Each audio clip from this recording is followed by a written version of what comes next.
তো পারো না। মনে হইতেছে তুমি একাই টাকা কামাইতেছো আর আমি আর বড় ভাই মিলে বসে বসে টাকা উড়াইতেছি। আমার বিয়ের সময় টাকা দিছো, এটা তোমার দায়িত্ব না? এটা আমার দায়িত্ব, মার দেখাশোনা করার দায়িত্ব কি তোমরা? এই 70,000 টাকা বেশি ম্যানেজ করতে পারি না, বুঝছিস?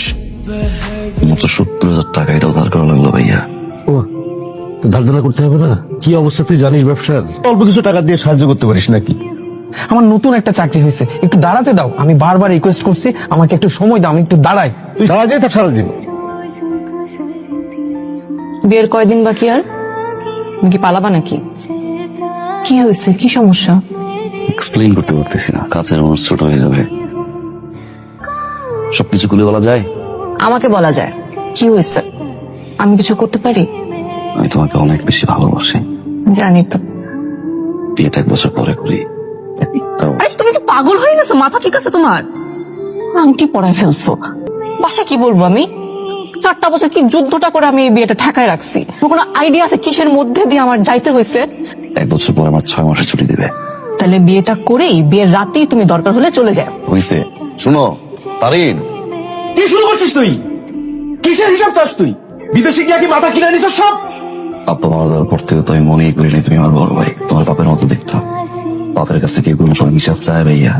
একটা কথা বলি, কোন কোন কষ্টের কথা তোর বলতে হবে তুই একটু বল আমাদের। মার চোখের অপারেশন করলাম, 3 লাখ টাকা দিছি, সেটা নিয়ে তোর সন্দেহ, এটার তোর কষ্ট।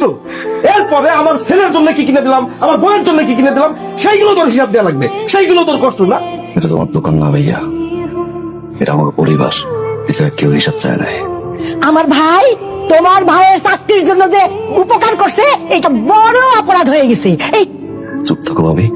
এটা তুমি কি বলে শুনুন? এটা তোমার ভাই কিন্তু আমার স্বামী, তার না কথা বললাম, কিন্তু আমার ভাইকে যে তুমি বারবার বারবার চোর বানাইতেছো, এইটা তো আমি শুনতে পারবো না। বাবলু, ছোটবেলা থেকে আজ পর্যন্ত আমার চোখের দিকে তাকাই তুই একটা কথা বলছ না। প্রতি মাসে তোর স্যালারির টাকা কই যায়? তোর স্যালারির টাকা দিয়ে কার সংসার চলে? আমি কি ফকির? আমি কি ফকিরের মেয়ে? আমি আর এই বাড়িতে এক মুহূর্ত থাকবো না। এখন আমাকে আমার বাসায় দিয়ে আসো। মা কি বলবে? দেখ মা আবার তোরা সবকিছু শিখাই দিছে কিনা। বড় ভাইয়ের কাছে জবাব চাস? কে দিচ্ছে তোর এই অধিকার? আসলে আমার কোনো অধিকার নাই মার।